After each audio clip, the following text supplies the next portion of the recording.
总之，厂商跳过数字推后面的产品是非常常见的，在手机领域。所以，如果小米真的跳过13，推出小米14，那意味着什么呢？来吧，同学们啊，你觉得小米有没有可能跳过13，直接出14？看一下同学们弹幕，有同学表示有可能，因为这样小米14就可以直接对标 iPhone 14了。可以啊，有道理啊，两边标号就对标在一起了嘛。要不然你叫14，我叫13，总感觉我落后一年，是不是？现在咱俩一样名了。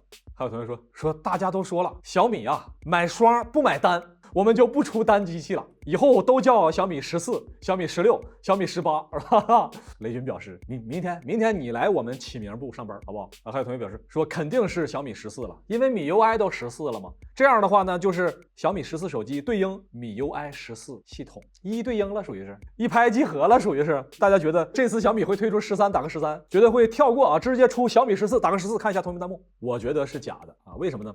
我找了一下，我没找这张图啊，我记得这张图是当时好像是小米12的一个经销商的包装盒，就这么个箱子，我的印象里是这么一张图。所以我严重怀疑这个是 PS 上去的，但是我今天下午找了半天没找那张图。看完手机厂商，来看游戏方面一些好玩的事儿啊。好，首先是战神啊，那战神我们已经连着说了好几周了啊，确实是一款非常令人关注的产品。那如今呢，终于上市了，但是呢，有不少海外玩家表示，战神诸神黄昏的收藏版里面并没有游戏本体，具体是啥样的呢？这是海外玩家发来的照片啊，打开盒子了以后，这纪念品一样不少，但是没有游戏本体啊，这是咋回事啊？这是啊。还有同学说，你们买的不是收藏版吗？收藏版你就不是为了玩游戏啊，是不是？这没有游戏很正常啊，你其他的配件全就行了，是不是？还有同学表示，想要盘得加钱。这个我们得辟谣一下了啊，它这里边本来就没有盘啊，这个位置它就不是光盘。这个在海外发布的时候呢，叫铁盒收藏版啊，里边其实是一张兑换码，但是你连兑换码也没有啊，你就别说盘了，你这啥也没有啊，你这咱们不能老去吐槽了啊，这个成天老说索尼不好啊，这样不能这样式的啊，来说点正事儿吧。本周一年一度的游戏奥斯卡啊 TGA 大展啊终于开始了，那么也公布了大量的入选的游戏，其中的年度游戏是这6款，基本上都是我们非常熟悉的。但是呢，个人觉得呢，可能比较有希望的还是这2款，一款呢是年初的《艾尔登法环》，一款呢是年末的《战神：诸神黄昏》。来问大家一下啊，如果是你的话，1、2、3、4、5、6款作品，如果是你的话，你觉得谁能获得最终的年度最佳游戏？看一下同学们的弹幕。好，那我也在 B 站我个人的动态呢发了一个投票啊，问问大家选年度游戏选谁，我也是选这2个。投票结果啊，1000多人参加投票，看起来多数人都看好《艾尔登法环》。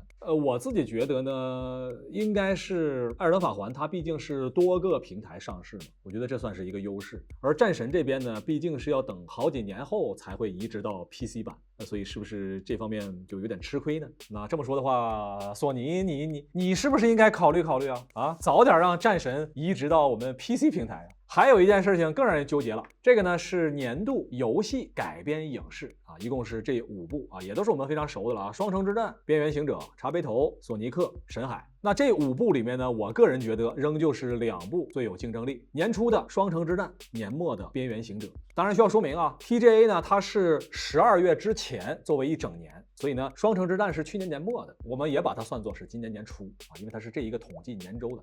来问大家一下，《双城之战》和《边缘行者》这2部游戏改编的影视作品，你觉得谁是年度最佳？《双城之战》打1，《边缘行者》打2，看一下同学们的弹幕。大家看这回争议就比较大了啊，打1打2的都很多。你问我就想关心关心这俩能不能来个联动啊？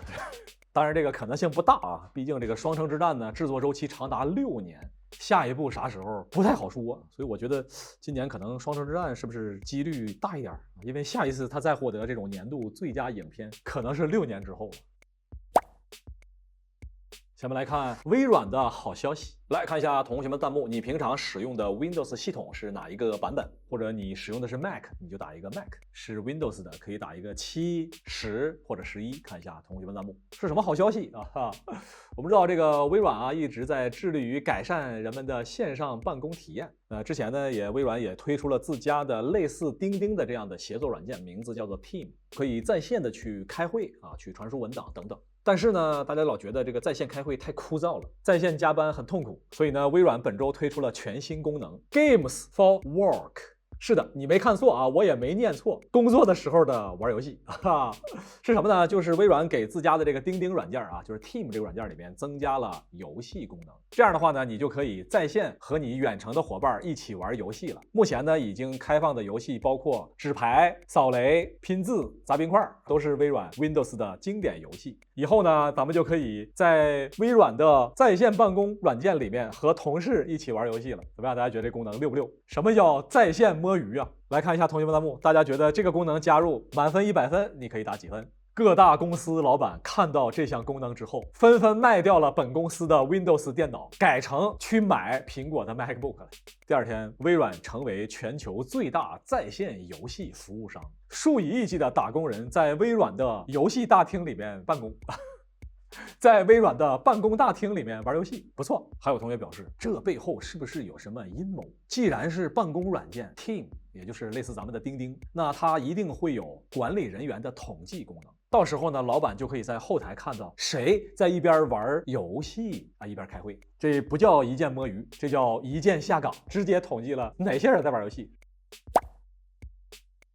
继续聊微软，不知道大家注没注意到一个现象，或者有没有这个需求？在我们 Windows 的桌面端的右下角是时钟，可是这个时钟呢，它只显示小时和分钟，它不显示秒数。不过以前我们在 Windows 10啊，包括更早的系统里面，我们可以通过修改把这个秒针调用出来。我自己就比较习惯用秒针，因为我觉得有一个秒针的话呢，会感觉这个时钟啊它一直在动。要是没有这个秒针呢，我就看了老半天，这1分钟它一直过不去呢。这个1分钟无比的漫长。来问大家一下啊，你觉得 Windows 的右下角的时钟应不应该打开秒针？觉得应该打开打个1，觉得不应该打开秒针，显示到分钟就可以了，打一个2。看一下同学弹幕。好了，不管你是否想要我现在要明确的给你解释一下，为什么 Windows 的右下角它没有秒针。答案可能会让你比较惊讶啊，你觉得是为啥？大家可以猜一猜，打在弹幕上。我们来公布答案。根据微软官方的解释，微软表示，之所以不打开秒针，是因为性能考虑。现在虽然你们的电脑内存都比较大了啊，但是呢，如果在任务栏来显示秒数，仍旧会频繁的更新桌面，这会让你的电脑比平时更慢。微软真的贴心呐，它真的我哭死了。此时，苹果低下了头。我就想问一句，我个 i9 加4090，连你个秒针我都带不动吗？我这点性能不用你替我省，好不好？你给我打开。好，继续来看游戏这边。本周啊，游戏圈里边最大的爆炸性新闻，当然就是暴雪和网易之间谈判破裂。那么大量的暴雪游戏呢，面临着停服。来问大家一下吧，这个咱们也没法说它到底是好事还是坏事啊。如果你觉得它是个好事，你就打个100；如果你觉得它是个坏事，你就打个0；觉得是中间某一个价位段啊，你就打中间这个价位段，好不好？对于暴雪、网易谈判破裂，你觉得倾向于是好事还是坏事？有同学说风暴要火，这波风暴要火化了。哎呀，咋说呢？咱一起来看一看啊。首先呢，既然暴雪呢不能够再和网易这边他们来合作了，那就意味着肯定得有下家。暴雪毕竟是金字招牌啊，国内这么多巨头，是不是蠢蠢欲动啊？那记者表示，我们来赶紧采访各大巨头吧。来吧，大家觉得谁接手暴雪最有可能？大家可以打在弹幕上，咱们一起来分析分析。或者你希望谁来接手网易，去继续代理暴雪的游戏呢？目前外界所传的这几大巨头啊，首先当然是腾讯了，这网易的老对手啊。而且当年腾讯也曾经争取过暴雪的代理啊，但是没成功。那既然这波网易不行了，那我腾讯上吧。但是目前腾讯接受采访表示啊，目前还没有这方面的消息。那还有同学说会不会是完美世界？确实，完美世界呢有代理大型网游的经验啊，但是目前他们接受采访也表示啊，我们也没有相关的消息和计划。不是你们要是打算代理，你就说是；不打算代理，你就说否。你老说没有相关消息，这到底是啥消息啊？啊，腾讯啊，完美世界，不是你们能不能给我个准确的信儿啊？要是就这消息，我也可以。有关记者来采访科技美学 CEO 纳言表示，我们也没有这方面的消息啊。记者还问他，你们打不打算收购暴雪啊？我说我这个事情我现在还不能回答。你说这新闻我一天能写100篇。呵呵，同学表示，我有一个大胆的想法，9成怎么样？9成表示乌 Q 是吧？乌 Q 我正忙着呢。除了这2大巨头，还有谁？回忆一下啊，目前在游戏界里面蠢蠢欲动的，字节跳动可能算一个。这2年依托抖音，其实字节这边呢也是频频向游戏进发。如果字节跳动携抖音之力去代理暴雪，也不是不可能，它有这个财力啊，也有这个能力。但是呢，他以前并没有代理过这种大型的网游，所以运营能力这方面有待考虑。还有同学聊是米哈游可不可以？米哈游，哎呀，主要是2次元的角色呀。这未来米哈游要是接了暴雪，两边来个联动，胡桃大战阿尔萨斯，这什么奇怪的情节？这是。还有同学说必须要特别有钱的，那你说那个某西西可不可以？记者采访某西西表示，我们有这个实力，而且也在谈了，并且呢，我们有99.999%的可能可以拿下，现在呢只差0.001%，需要大家来帮我们砍一刀，大家砍不砍？无所谓啊，为什么呢？因为目前啊，这个微软金主爸爸已经斥巨资700亿收购了动视暴雪。微软表示，你不是嫁不出去了吗？无所谓，我会出手。哎呀，其实如果是暴雪的老玩家啊，应该还回忆得起当年九成、暴雪以及网易之间啊3家的恩恩怨怨啊，当时是纠葛不断呐、当时不少玩家非常的崩溃，是吧？最近2年，这个暴雪的怀旧服是风生水起。怎么说呢？对于这些老玩家来说呀，这波怀旧服那真的是赚到了。为什么呢？不光是游戏怀旧，现在啊，让老玩家也可以感受当年换服的怀旧回忆，属实是怀旧拉满了，是吧？当年是换服9成，现在呢继续换服啊，网易可以。暴雪真有你的啊！不过怎么说呢？咱说归说，笑归笑，玩家的利益确实是会受到影响。由于目前游戏的版号还是有比较严格要求的，一旦暴雪换代理不带网易这边玩的情况下，换其他的任何一家厂商，版号肯定是要重新去批，那就意味着重新启动这个时间是遥遥无期，无法确定。